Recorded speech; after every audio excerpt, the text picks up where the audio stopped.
औज़ुबिल्लाहिमिनश्शैतानिर्रजीम बिस्मिल्लाहिर्रहमानिर्रहीम रब्बि इश्रह ली सदरी वयस्सिर ली अमरी वहलुल उक़दतम मिन लिसानी यफ़क़हू क़ौली रब्बि इश्रह ली सदरी वयस्सिर ली अमरी वहलुल उक़दतम मिन लिसानी यफ़क़हू क़ौली। आज इंशाल्लाह हम पढ़ेंगे क्वेश्चन नंबर 395 से क्वेश्चन नंबर 394 तक हमने कवर किया था पिछले क्लासेस में, पिछले लेक्चर्स में।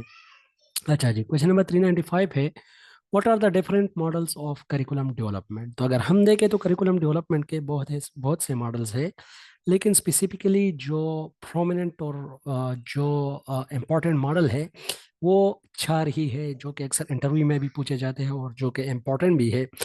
तो फर्स्ट जो हमारे पास करिकुलम का मॉडल है वो है रॉब टेलर का मॉडल। ठीक है, सेकंड जो है वो है हिल्डा टाबा का मॉडल। थर्ड व्हीलर मॉडल है, और last one and the fourth important model is Lawton model. ठीक है, अच्छा कंफर्म कीजिएगा साहिरा साहिबा, आवाज़ मेरी पहुंच रही है? जी सर, पहुंच रही है। ओके जी, ओके, थैंक यू। अच्छा, तो जो हमारे पास टिलर मॉडल है इसको हम डिडक्टिव मॉडल भी कहते हैं या इसको हम रैशनल मॉडल भी कहते हैं। डिडक्टिव मॉडल इसलिए कहते हैं कि चूंकि ये स्टार्ट होता है ऑब्जेक्टिव से, जो टॉप और फर्स्ट स्टेप का इसका जो होता है वो ऑब्जेक्टिव होते हैं, दैट्स वाई इसको हम डिडक्टिव मॉडल भी कहते हैं और रैशनल मॉडल भी कहते हैं। हिल्डा टाबा का जो मॉडल है it's the most effective model, और इसके 7 स्टेप है। और ये जो मॉडल है इसका दूसरा नाम है इंडक्टिव मॉडल, और इसका एक और नाम भी है जिसको हम कहते हैं ग्रास रूट मॉडल।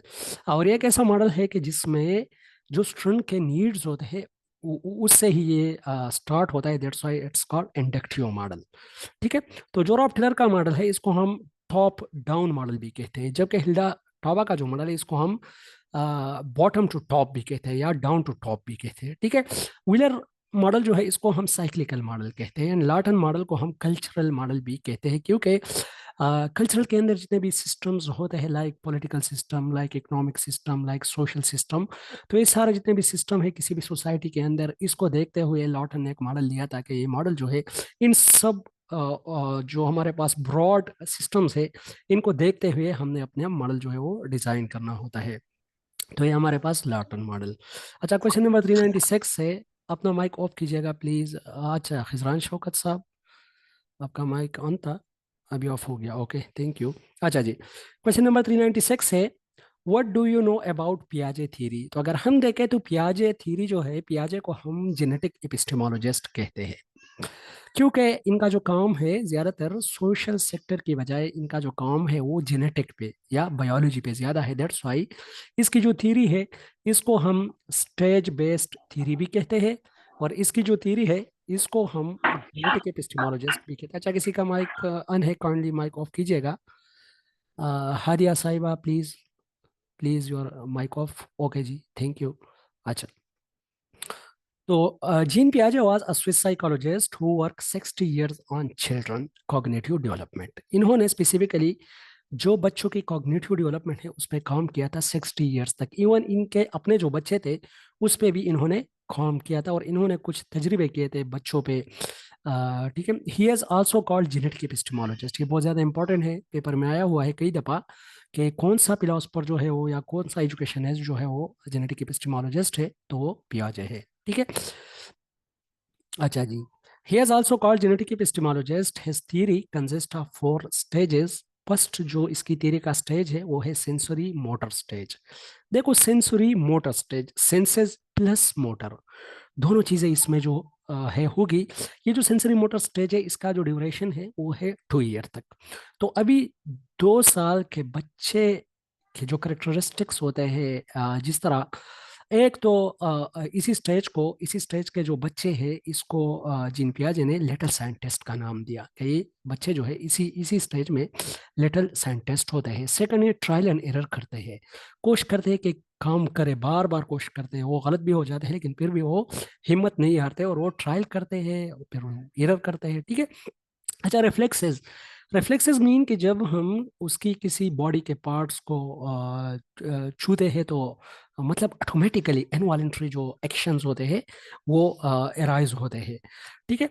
और सेंसेस यूज और सेंसेस को जो है वो ज़्यादातर यूज करते हैं, ये सेंसरी मोटर स्टेज के जो है ये है। और एक ऑब्जेक्ट परमानेंसी बहुत ही इंपॉर्टेंट फीचर है इसी स्टेज का। ऑब्जेक्ट परमानेंसी में out of sight out of mind, ठीक है, इसका एक मेन करेक्टर है। Out of sight out of mind का मतलब यही है कि फॉर एग्जांपल एक बच्चा है, वो घर के अंदर है, उसके साथ उसकी अम्मी है, अभी उसकी अम्मी उसके घर के अंदर ही है, लेकिन वो किसी दूसरे कमरे में चली जाती है तो बच्चा रोता है।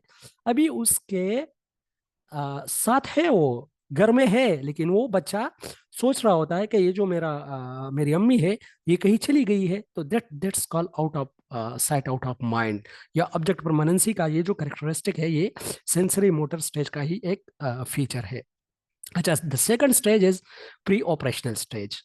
इसके बाद जो स्टेज है वो प्री ऑपरेशनल स्टेज है। इसका जो ड्यूरेशन है ये अर्ली चाइल्डहुड है, 3 to 6 ईयर्स, ठीक है। तो 3 to 6 ईयर्स का जो एज है, फर्स्ट जो इसका फीचर है बहुत ही इंपॉर्टेंट, वो है सिंबॉलिक फंक्शनिंग। अभी सिंबॉलिक फंक्शनिंग क्या होती है? सिंबॉलिक फंक्शनिंग का मतलब यही है कि एक काम जब एक बच्चा करता है तो उसका एक स्कीमा उसके जहन में बन जाता है, वो एक सिंबल उसके जहन में बन जाता है।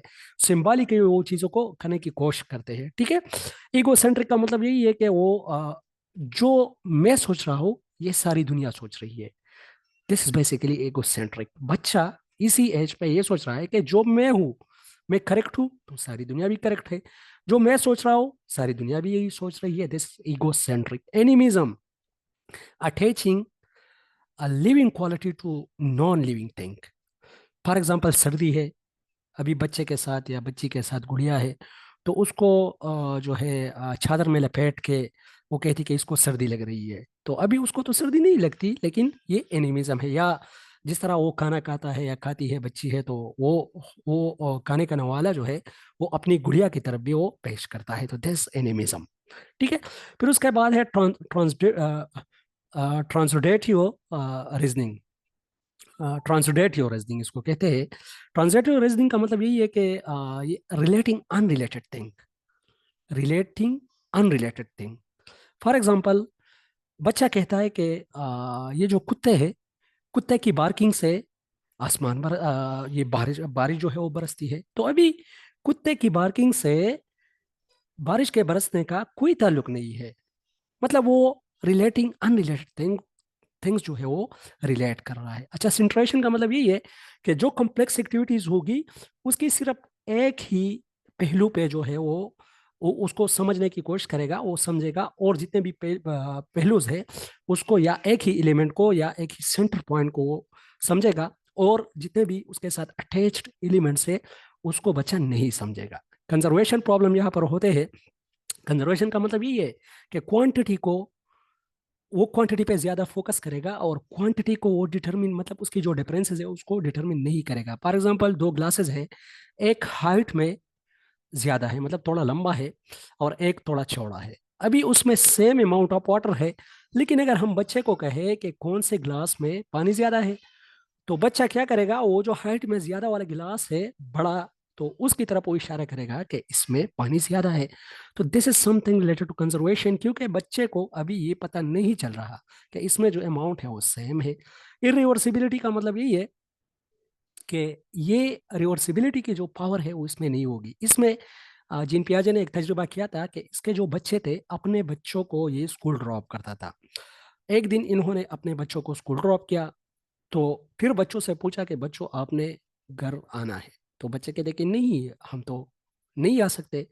ठीक है, सेकंड डे वो अगेन जो है वो ड्रॉप करता है स्कूल को अपने बच्चे, थर्ड डे तो उन्होंने ये महसूस किया कि जो बच्चे हैं एक तरफ से तो जा सकते हैं, लेकिन रिवर्स वो नहीं आ सकते अगेन उसी ही रास्ते पे, हालांकि रास्ता सेम है।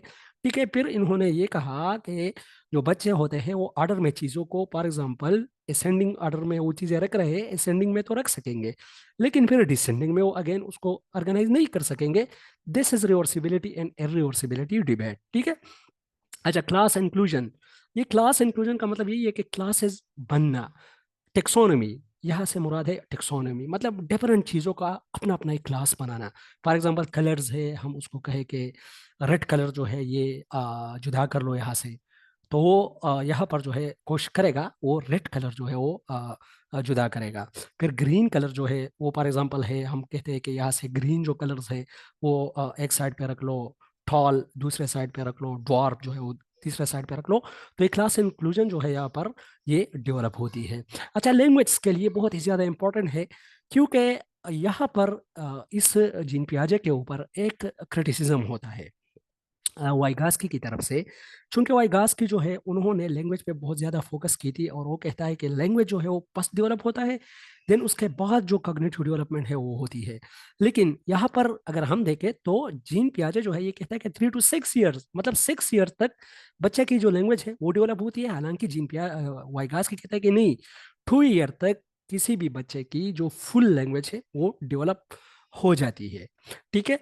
और सेकंड वाइगास की जो है वो पियाजे पे एक और क्रिटिसिज्म करता है कि इसकी जो थ्योरी है ये स्टेज बेस्ड थ्योरी है, मतलब इसमें स्टेजेस है।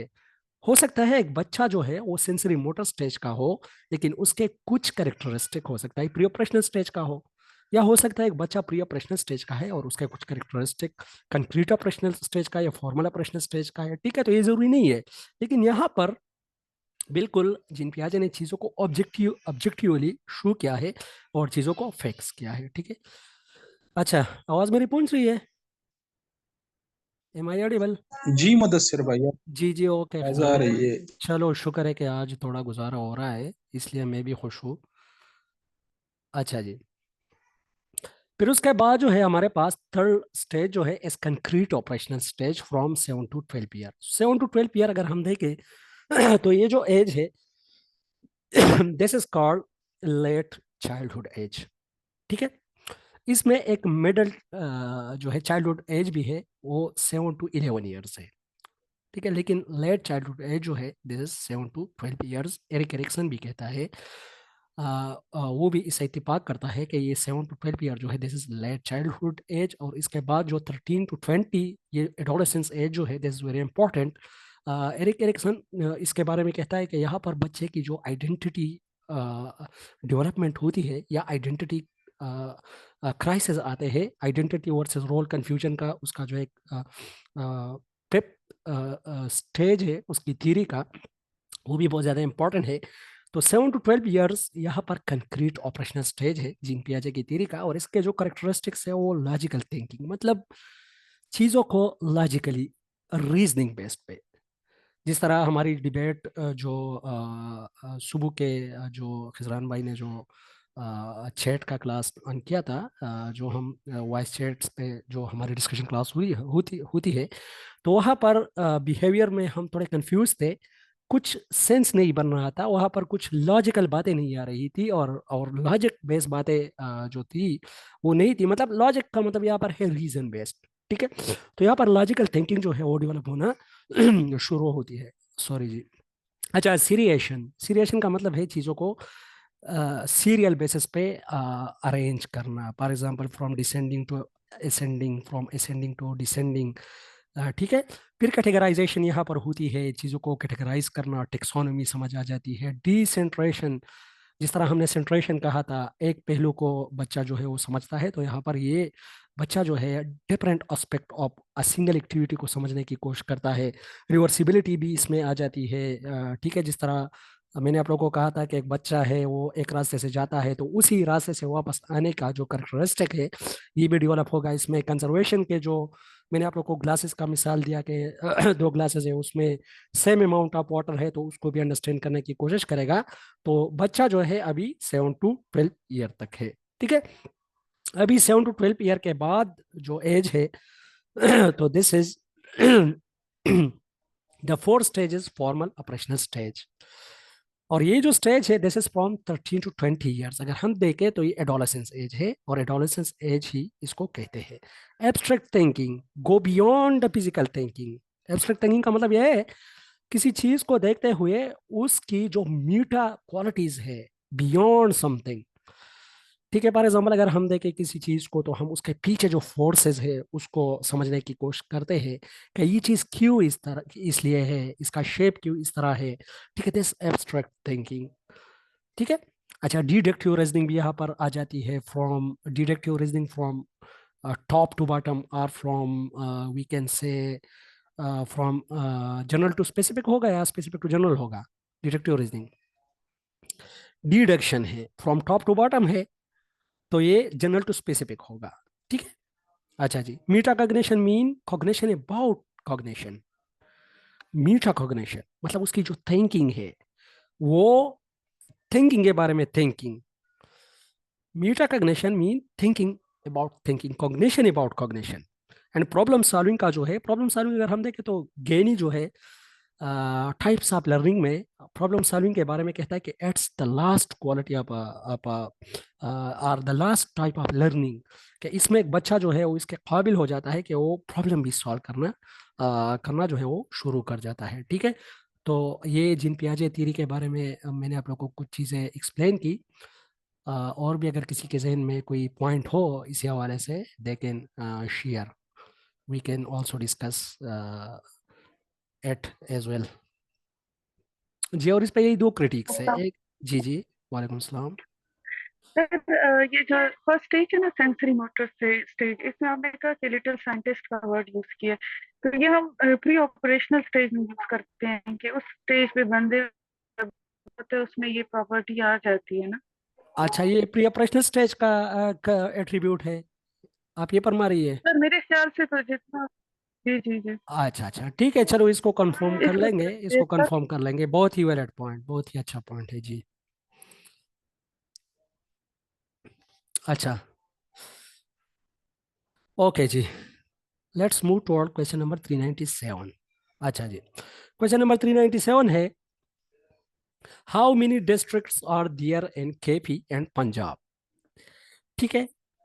तो केपी और पंजाब में अगर हम देखें ओवरऑल पाकिस्तान के अंदर 117 डिस्ट्रिक्ट है, including the capital territory of Islamabad and the district of Azad Kashmir and Gilgit Baltistan. ये सारे मिला के 117 डिस्ट्रिक्ट बनते हैं पाकिस्तान के अंदर। हमारे केपी में, सर ये जी जी, एक्सक्यूज मी सर, ये एक बात मैं ऐड करता जाऊँ। आपने मेटा जी, की अच्छा अच्छा, जी जी, वेरी गुड मेटा जी। कग्निशन का जो कंसेप्ट है सर, हमें प्लावल ने दिया था। फ्लावल, अच्छा प्लावल अच्छा। नहीं सर, प्लावल हमारे पास। जी जी, FLAVEL। अच्छा, FLAVEL, Flavell. Okay okay, very good, Flavell. अच्छा, इसको भी प्लावल थोड़ा ये, पढ़ लेंगे, ठीक है ये सर। भी और बहुत ही आजकल इंटरेस्टिंग चीज़ है जी। आजकल सर एजुकेशन की जो रिसर्च एरिया में सर, इस पे बहुत ही ज्यादा काम हो रहा है। अच्छा, और वेरी गुड। साथ में कंप्यूटर साइंस के फील्ड में, AI में मेटा कॉग्निशन पे सर बहुत ज्यादा काम हो चुका है, और फ्यूचर में भी और हो रहा है। अच्छा, आर्टिफिशियल तो ये इंटेलिजेंस दो में। चीजें, ओके जी जी, ओके। चैट GPT जो है, अच्छा, ठीक ठीक इसमें ठीक भी है। यूज हो रहा है। ठीक है ना sir? Okay, very good, very valid point. और इंशाल्लाह आप इसको जो है ना मेरे साथ पर्सनल भी शेयर कीजिएगा, या ग्रुप में भी, ये जो नाम है कि इसको हम थोड़ा सा सर्च कर लें, क्योंकि चीज़ें इसी तरह ही है ना, इंटरकनेक्टेड है। और हम आगे जाएंगे, ब्राउज करेंगे, चीज़ों को फाइंड आउट करेंगे, तो इंशाल्लाह ये जो हमारी नॉलेज है ये एक्सपेंड होती और जाएगी। ठीक इसका है। एक डॉक्यूमेंट मेरे साथ है। एक डॉक्यूमेंट है मेटा कॉग्निशन के बारे में। अच्छा, उसमें जो इसके कंपोनेंट्स है, जो डिटेल्स है वो मैं आपसे फिर शेयर कर दूंगा ठीक इंशाल्लाह। है, खैर ग्रुप में शेयर कर लो, ये जितने जितने भी है हमारे पास, ये और भी फेलोज है, सारे इससे इस्तेफादा कर लेंगे। ठीक है। ओके, ठीक है, ठीक ओके है, जी, थैंक ओके, थैंक यू। अच्छा, how many districts are there in KP and Punjab. तो अगर हम देखें तो ओवरऑल पाकिस्तान में 170 डिस्ट्रिक्ट्स है, including the capital territory in the district of Azad Jammu Kashmir and Gilgit Baltistan. Punjab consist of 42 districts. Punjab के अंदर 42 डिस्ट्रिक्ट है, जबकि केपी जो है ये भी तकरीबन तकरीबन 38 डिस्ट्रिक्ट तक पहुंच गया है, क्योंकि कुछ हमारे जो रूरल एरियाज थे वो भी जो है उनको भी डिस्ट्रिक्ट का दर्जा दिया गया है। दैट्स वाई डिस्ट्रिक्ट एडमिनिस्ट्रेटिव के जो सेटअप है वो वहाँ भी अभी कायम हो गई है। That's why 38 in KP while 42 इन पंजाब। ये दोनों स्टेटिस्टिक बहुत ज़्यादा इंपॉर्टेंट है, और जितने भी है वो आप लोग सर्च कर लो सिंध और बलूचिस्तान के हवाले से। और टोटल जो है 170 फिगर है। ठीक है। अच्छा, क्वेश्चन नंबर 398 है, what is the main difference between pragmatism and progressivism? ठीक है, बहुत ही इंपॉर्टेंट क्वेश्चन है। अगर हम देखें तो प्रेगमेटिज्म जो है ये जनरल फिलॉसफी है, प्रोग्रेसिविज्म जो है ये एजुकेशनल फिलॉसफी है।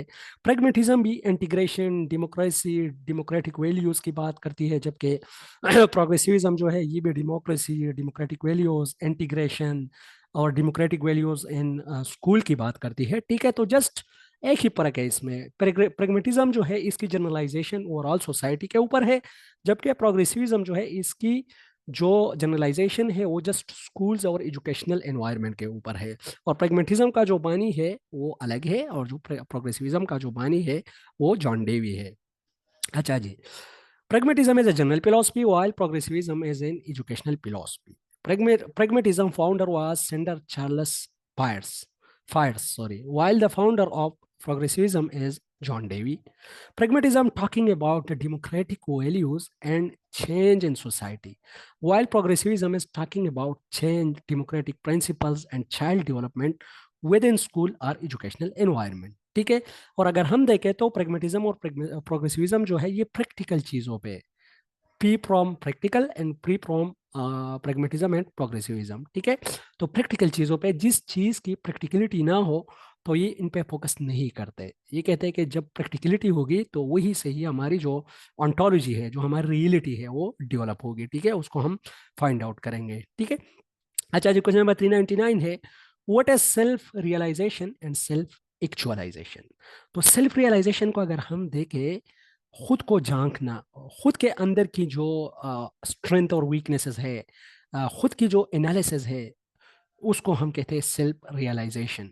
Evolution of own self is self realization. और सेल्फ रियलाइजेशन अगर हम देखें तो आप लोगों को ये दो तीन जगहों पे मिलेगा एजुकेशन के अंदर। एक आइडियलिज्म जो है, आइडियलिज्म का मेन जो पॉइंट है वो है सेल्फ रियलाइजेशन, और इसके साथ साथ इकबाल की जो फिलॉसफी है वो भी सेल्फ रियलाइजेशन पे ही फोकस करती है। ठीक है, और जो self actualization, this is the last stage of the hierarchical theory of Maslow. Abraham Maslow ने जो थियरी दी थी, 5 स्टेजेस है जिसके, physiological needs, safety need, belongingness and love needs, self esteem needs and self actualization need. तो जो self actualization need mean the fully potential human. Fully potential, एक बंदा जब फुली मिच्योर होता है, वो एक्सप्रेस करता है चीज़ों को, वो चीज़ों को समझता है। ठीक है, तो जिस तरह हमारे पास इसमें गांधी जी को हम डाल सकते हैं, इसमें जो है अच्छा एग्जांपल हमारे पास इमरान खान, या जिस तरह हमारे और भी जो है उसको हम डाल सकते हैं जो ग्रेट लीडर्स है। ठीक है, अच्छा सॉरी मैंने नाम यूज़ किया, आप लोग खफा ना हो इस पे अगर किसी का कोई और पॉलिटिकल पार्टी से ताल्लुक हो। ये तो जस्ट मैंने एग्जांपल के लिए फुट किया, लेकिन कुछ लोगों में लीडरशिप क्वालिटीज होती है। अच्छा, सेल्फ सर एक्चुअलाइजेशन। जी जी सर ये जितने भी हमारे पास इस्लामिक फिलोसफर है ना सर, जी वो जी सारे सेल्फ रियलाइजेशन के बारे में बात करते हैं। आप सर शाह वलीउल्लाह को देख ले, जी जी इब्न खल्दून को देख ले, जी जी इमाम जी गजाली को देख ले, वो सारे सर सेल्फ रियलाइजेशन की बात करते हैं। बिल्कुल बिल्कुल, वो कहते हैं कि अपने आप को पहले पहचानो, अपनी स्ट्रेंथ, अपनी वीकनेसेस को जानो, देन उसके बाद जो है जब हम किसी और की तरफ अपनी एक उंगली उठाते हैं तो हमारी जो 4 उंगलियां हैं वो हमारी अपनी तरफ आती है। इट्स मीन कि हमने अपने आप की इस्लाह करनी है, देन सोसाइटी की इस्लाह खुद ब खुद हो जाएगी। ठीक है, सेल्फ रियलाइजेशन, जिस तरह मैंने आपको आइडियलिज्म कहा, तो जाहिर बात है जितने भी मुस्लिम फिलोसफर्स है, एजुकेशनिस्ट है, ज़्यादातर आइडियलिस्ट ही है। ठीक है, अच्छा, वेरी गुड पॉइंट। ओके जी, तो self actualization mean fully potential human. बस फुली पोटेंशियल ह्यूमन आप लोगों ने ये वर्ड याद रखना है, जहां भी आएगा सेल्फ एक्चुअलाइजेशन का मतलब है fully potential human. Self realization mean excuse to me no. Sir, ये खुद ही का जो होता है ना, ये सेल्फ रियलाइजेशन को हम खुद ही कहेंगे, और इसमें मुझे डिफरेंस तो अच्छा, आपका क्या क्वेश्चन है? आपकी आवाज़ थोड़ी स्लो आ रही थी जी, क्या सर, बोल? हम वो खुद ही का वर्ड यूज करते हैं ना इल्म जी इकबाल जी भी, जी जी जी तो जी वो सेल्फ रियलाइजेशन का वर्ड होगा उसके लिए। बिल्कुल, वो तो सेल्फ सेल्फ को हम खुद ही कहते हैं, लेकिन खुद ही का मतलब यही है कि अपनी खुद ही का इस्लाह करना, सिंपल। लेकिन वही खुद ही है जो इकबाल खुद ही की बात करता है, तो वही सेल्फ। सेल्फ को अगर हम देखें तो सेल्फ 3 चीज़ों पर मुश्तमिल है। कॉल रॉजर जो कहता है कि सेल्फ जो है हमारी खुद ही, ये है हमारे पास आइडियल सेल्फ, एक रियल सेल्फ है, एक आइडियल सेल्फ है, एक सेल्फ इमेज है। ठीक है, वो एक अलग डिबेट है, इंशाल्लाह वो आगे आ रहा है इसी क्वेश्चंस के अंदर, इंशाल्लाह उसको हम भी एक्सप्लेन कर लेंगे। ठीक है। अच्छा जी, और सेल्फ सेल्फ रियलाइजेशन क्या है? Self realization mean to know own strengths and opportunities, simple है। अच्छा, क्वेश्चन नंबर 400, 400 है, व्हाट इज सेल्फ एस्टीम? तो this is the four stage of और the four level of the hierarchy of Maslow needs की जो theory है, उसका ये फोर है। Subjective evolution of own self and eagerness. अच्छा जी, ये थोड़ा सा यहाँ पर ये मिस्टेक हो गई है, आप लोग थोड़ा सा इसको करेक्ट करने की कोशिश कीजिएगा। Subjective evolution of own self, ये है basically self realization. Subjective evolution of own self, ये डिफिनीशन है सेल्फ रियलाइजेशन का। सेल्फ एस्टीम क्या है? Eagerness to respect in the society, basically यही सेल्फ एस्टीम है।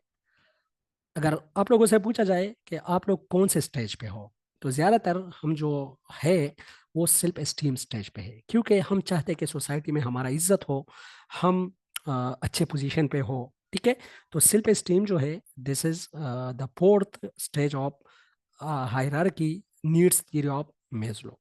ठीक है। अच्छा, क्वेश्चन नंबर 401 है, 401, व्हाट इज एग्जिस्टेंशियलिज्म? एग्जिस्टेंस, ये कोड से निकला एग्जिस्टेंस। एग्जिस्टेंस का मतलब है इंसान की एग्जिस्टेंस बहुत ज्यादा इंपॉर्टेंट है। रियलिटी फाइंड आउट करने के लिए इंसान की एग्जिस्टेंस बहुत ज्यादा जरूरी है। उसको फ्री विल दे दो, उसको फ्री चॉइस दे दो, उसी ही फ्री विल और फ्री चॉइस से, जस्ट अ मिनट। अच्छा, अच्छा जी, सॉरी, जिसको पश्तो आती है तो मेरे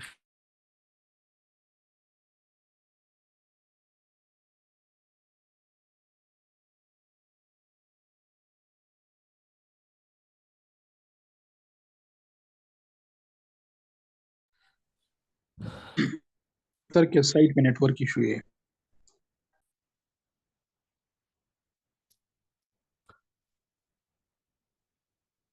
अच्छा, अच्छा खजरान भाई कंफर्म कीजिएगा, अभी आवाज़ पहुंच रही है मेरी?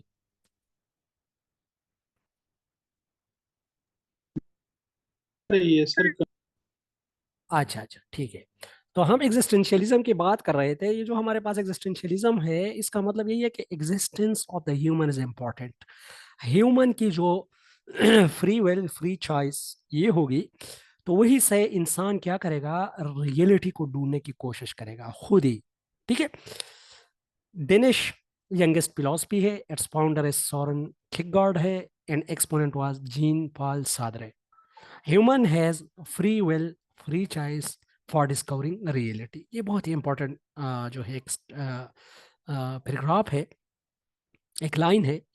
Human has free will, free choice for discovering reality. यही चीज़ इसमें बस बहुत ही क्रक्स चीज़ है कि इंसान जो है वो फ्री विल, फ्री चॉइस, इसको फ्री विल, फ्री चॉइस दे दो, खुद रियलिटी को डिस्कवर करने की कोशिश करेगा। Man make has free will and choice and his existence is of more importance. तो अगर हम इसकी देखें ओवरऑल जितने भी है, तो ये रियलिटी को एज अ सब्जेक्टिव टर्म के तौर पर लेता है। फॉर एग्जांपल, रियलिटी इंसान के अंदर है, जो भी चीज़ उसको रियल लगती है, जो भी चीज़ उसको अच्छी लगती है, तो वही बस उसके लिए रियलिटी है।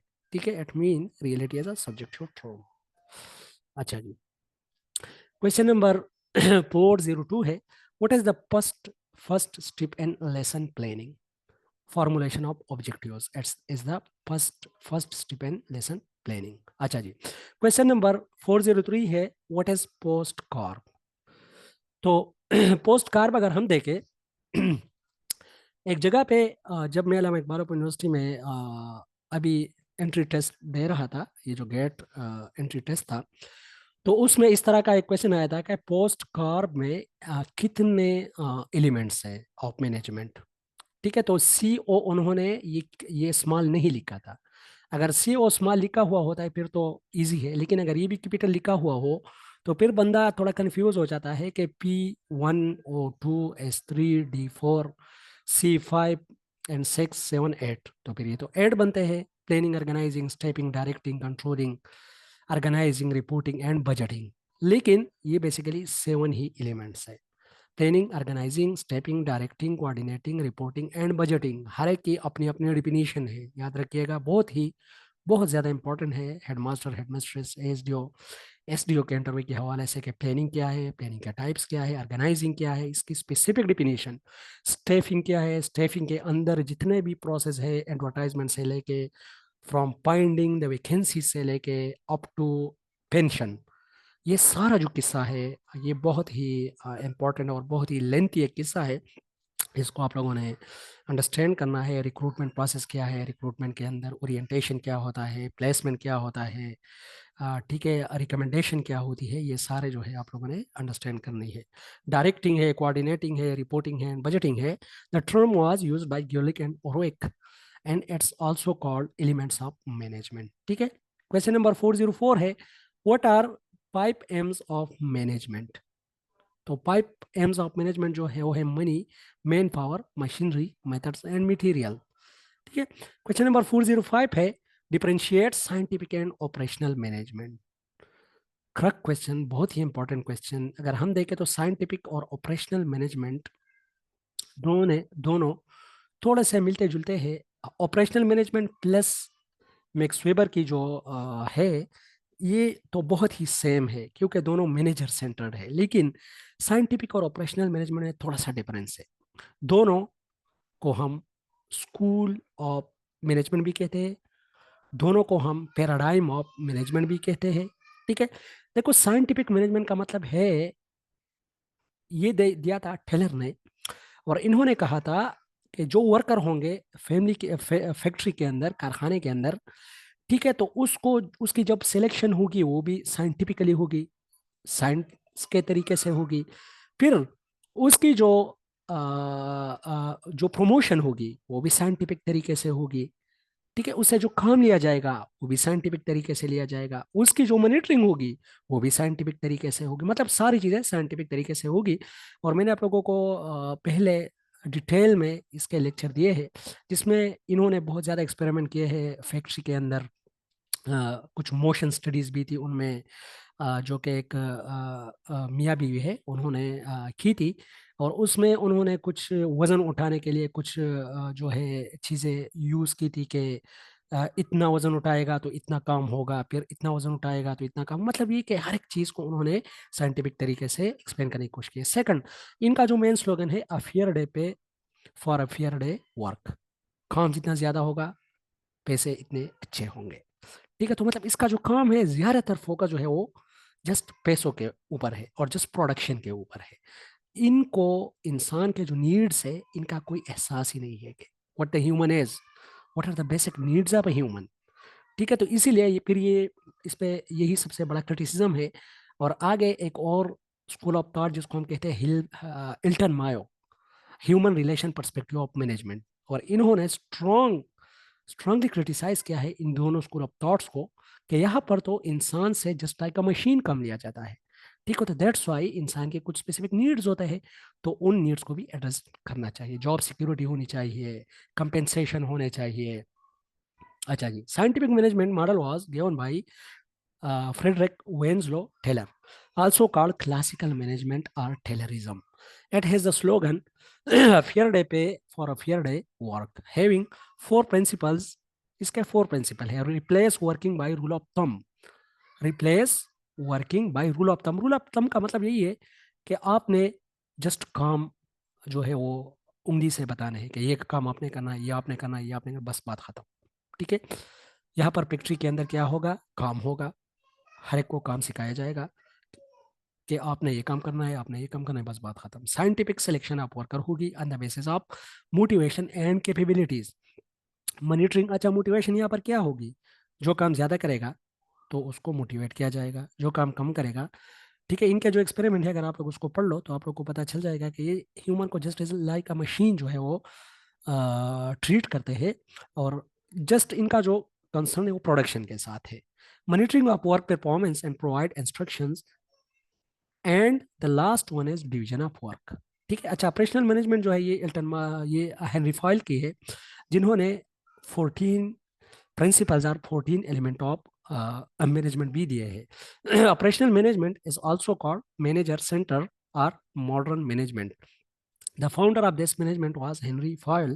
Henry Fayol gave 14 elements of management, which are division of work, authority and responsibility, discipline, unity of command, unity of direction, subordination of individual interest or organizational interest, remuneration मतलब मुआवजा, सेंट्रलाइजेशन। यहाँ देखो centralisation mean कि power जो होगा just boss के साथ होगा, वो शेयर नहीं करेगा अपने पावर को, ठीक है। तो यहाँ पर अगर हम देखें तो ये भी टाइप ऑफ ऑटोक्रेटिक मैनेजमेंट है। दैट्स वाई इसमें मसले है। ये अच्छा है लेकिन just for production, not for human needs. Scalar chain mean hierarchy होनी चाहिए, इसमें ऑर्डर होना चाहिए, इक्विटी होनी चाहिए। Equity mean positive discrimination, stability of tenure होना चाहिए। कोई जॉब में एंटर होता है तो उसकी जो सिक्योरिटी है वो बहुत ज़्यादा इंपॉर्टेंट है, जॉब सिक्योर होना चाहिए। Initiative and spirit D Corp, initiative होना चाहिए, और स्पिरिट डी कॉर्प का मतलब यही है म्यूचुअली विद कोऑर्डिनेशन काम करने को हम स्पिरिट डी कॉर्प कहते हैं, ठीक है। अच्छा जी, what are powers of a leader? Leader के कौन कौन से पावर होते हैं? पर्सनल पावर होता है, रेफरेंट पावर होता है, लेजिटिमेट पावर होता है, रिवॉर्ड पावर होता है, एक्सपर्ट पावर होता है। पर्सनल पावर एक बंदे की अपनी सलाहियतों की वजह से होता है। रेफरेंट पावर एक बंदे के अंदर कुछ सलाहियतें हैं स्पेसिफिकली, जो लोग महसूस कर रहे हैं कि आप में ये क्वालिटी है, बस जस्ट आपके लिए तो ये पोजीशन अच्छा है, दिस इज रेफरेंट पावर, और वो यूज कर रहा है। लेजिटिमेट पावर किसी पोजीशन की वजह से जो आपको पावर मिलता है, this is legitimate power. For example एक बंदा हेडमास्टर बन जाता है, हेडमास्टर सर बन जाता है। जी जी मुदस्सिर भाई, इक्विटी जो है ना, इक्विटी 14 प्रिंसिपल में जो आपने बताया, जी जी। ये आपने क्या बताया, जरा रिपीट करें सर। मैं पॉज आपको इंटरप्ट कर रहा हूँ, सॉरी फॉर। नहीं नहीं, ये तो जो भी जहाँ भी किसी को समझ नहीं आए, they are most welcome. Pashto में क्वेश्चन पूछा करो, उर्दू में पूछा करो, इंग्लिश में पूछा करो, ठीक है। हम तो क्वेश्चन को इनकरेज करते हैं, ठीक है, क्योंकि अगर क्वेश्चन सीजन किसी भी डिस्कशन के अंदर ना हो तो फिर तो मैं ये भी इसी तरह भी रिकॉर्डेड लेक्चर प्रोवाइड कर सकता हूँ, लेकिन मैं कुछ चीज़ें आप लोगों से सीखना चाहता हूँ और कुछ चीज़ें जो है आप लोग मुझसे सीखे। तो this is basically the beauty of class. अच्छा, इक्विटी का मतलब है पॉजिटिव डिस्क्रिमिनेशन। पॉजिटिव डिस्क्रिमिनेशन का मतलब है कि देखो फर्क होगा, डिस्क्रिमिनेशन होगी लेकिन पॉजिटिव होगी। जिस तरह डिसेबल बंदों के लिए जो कोटा सीट्स है यूनिवर्सिटियों के अंदर, या ट्राइबल एरियाज के लोगों के लिए ये जो कोटा सीट्स है, this is basically the equity. Equity का मतलब यहाँ पर ये है कि अगर कोई कमजोर है तो उसको, इस तरह नहीं है कि जस्ट आपने कहा आप काम नहीं कर सकते, जस्ट आप चले जाओ, उसको एक और काम दे दो, एक और रिस्पॉन्सिबिलिटी दे दो, ठीक है। This something equity, positive discrimination, ठीक है। समझ लगे खिजरान भाई? सर मैं एक पॉइंट ऐड कर दूं, आपकी बात तो बिल्कुल सर ठीक है, लेकिन इसका मतलब ये है कि सर हेडमास्टर को अपने सारे स्टाफ के साथ फेयर और जस्टिस रखना चाहिए, मतलब सबके साथ उसको इम्पार्शल होना पड़ेगा, किसी के साथ वो नहीं, ज्यादती वो नहीं करेगा। वो इक्विलिटी है जिसकी आप बात कर रहे हो, this is something equality. Equity का मतलब ये है कि फॉर एग्जांपल स्टॉप के अंदर आपके साथ एक डिसेबल जो है एम्प्लाई है, या एक ऐसा एम्प्लाई है थोड़ा कमजोर है, अल्लाह ताला ने उसको सेहत ही इस तरह दिया है, तो उसको उससे उतना कम ना लो जितना आप एक हेल्दी बंदे से ले रहे हो। और सब में ये सेंस ऑफ इक्विटी होनी चाहिए, सारे स्टाफ में भी, कि वो ये ना कहे यार कि ये पला बंदा तो 2 क्लासेस ले रहा है और मैं 6 6 ले रहा हूँ। हो सकता है उसको एक मसला हो, वो बीमार हो, ठीक है। तो इसी तरह की चीज़ों को हम इक्विटी कह सकते हैं फिर अपने स्टाफ रूम के स्कूल के आप अंदर। मतलब सबको इक्वल ट्रीट करना होगा, मतलब कोई हमारे एबल हो या माइनॉरिटी में हो, जी, वो तो लेकिन इक्विलिटी, वो तो सर इक्विलिटी मेरे है, वो इंक्लूसिवनेस भी हम इसको